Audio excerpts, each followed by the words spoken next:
Hi everyone, Jennifer Maker here. It's time for a Cricut Design Space lesson. Let's learn how to change settings for different types and sizes of cardstock. And I'll share my tips and tricks for getting the perfect cut by making a cake filled with real dough. This super easy money cake paper craft is fun to make and great for beginners. Let's get started. Step 1, get my free money cake designs. Go to jennifermaker.com/468 and look for libraries in the red bar at the top. Then either click Get a Password if you don't yet have one, or click Enter the library.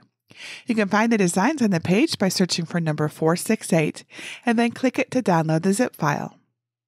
The download folder includes a PDF to cut by hand and DXF or SVG files for use with a cutting machine.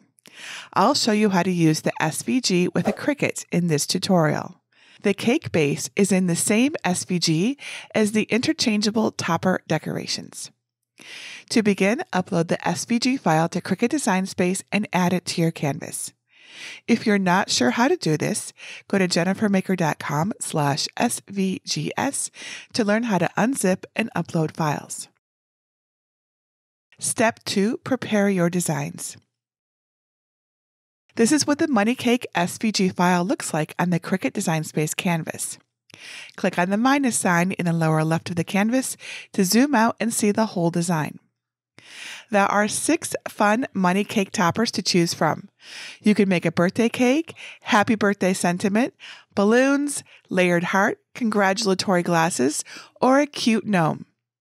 Today I'll show you how to make the gnome on a double layered money cake, but you can use these steps to assemble any of the designs. Let's begin by clicking the ungroup icon above the layers panel to separate the designs. You pretty much will always want to do this whenever you upload an SVG with multiple layers to Cricut Design Space. You can hide or delete any of the topper designs that you don't want to make. To hide a topper, select it and click the eye icon to the right of the design group in the Layers panel, or just delete it by clicking the delete icon above the panel. I'll go ahead and delete the extra ones now. The design is ready to go unless you are only planning to make a single layer cake.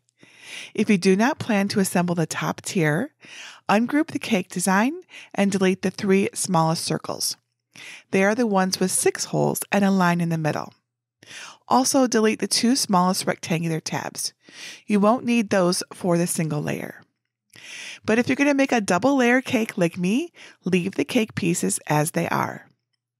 The cake pieces are colored green so that they cut separately from all of the other topper designs. You can put any color cardstock on your mat, of course, and I'll use white. But keeping them green will allow you to place heavy cardstock on the cutting mat for those cake pieces. The topper designs are one-sided, but if you want to have them look the same from all angles, that's possible for all but the happy birthday or the congratulations toppers. To do it, just duplicate the topper design group and assemble matching sides when we get to them. I'll show you how. If you're making a double-sided design, make sure your cardstock is double-sided too. The pieces will flip over for the back layers of the designs.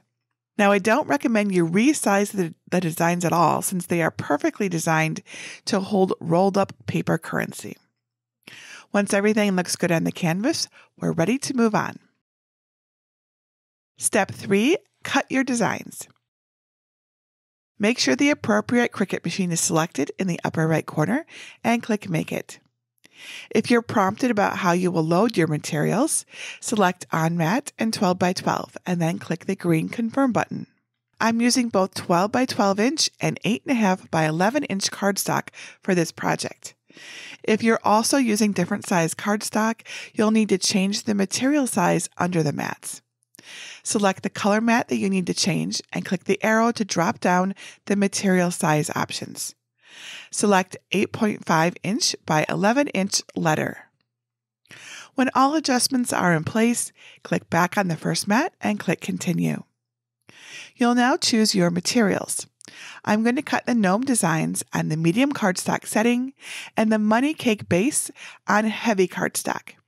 If you do not see these options, click Browse All Materials and search for the material type. I recommend changing the pressure to more for a cleaner cut too. And if you're making the congratulations glasses, the black layer is best cut on black permanent vinyl. The intricacy of the words will be challenging to cut on cardstock. I use premium vinyl permanent glossy with more pressure for a successful cut. When you're ready, place your first piece of cardstock on a green standard grip machine mat and use a brayer to best adhere the cardstock to the mat. Insert the machine mat into your Cricut and press the flashing arrows to load the mat. Once the middle button begins flashing, press it to begin the cut. If you run into any issues cutting your cardstock, I've got you covered. Check out my Cricut tips and tricks for cleaner cuts over on my blog at jennifermaker.com/blades. When the cut is complete, check that the cardstock cut all the way through before unloading the mat. Gently lift a corner and make sure the cut lines easily separate. If they do not, press the middle button again to repeat the cut. This step is especially important on the cuts with heavy cardstock. You may need to cut it twice, even with more pressure. To cut it again, just press the flashing middle button before you unload your machine mat. Once you've confirmed that your cut is successful, press the flashing arrows to unload the mat. Now flip the mat over onto your work surface and peel the mat away from the cardstock to release it and prevent curling the cardstock. Set the cut pieces face up so their orientation stays the same. And use a scraper to remove any small bits left on your machine mat. Place the next piece of cardstock on your mat and repeat the steps. Remember to check the cut before unloading each mat. Now everything is cut and you're ready to assemble. If you would like to assemble the money cake, just go to jennifermaker.com/468. I have a full assembly video for you to follow. If you have any questions about preparing cut files in Cricut Design Space that I didn't answer in this video, or anything else you think I can help you with, just let me know. Leave a question below this video or ask over in our Cricut Crafters group at jennifermaker.com/Cricut Crafters. And that's it for today. Until next time, this is Jennifer Maker reminding you to craft a life you love.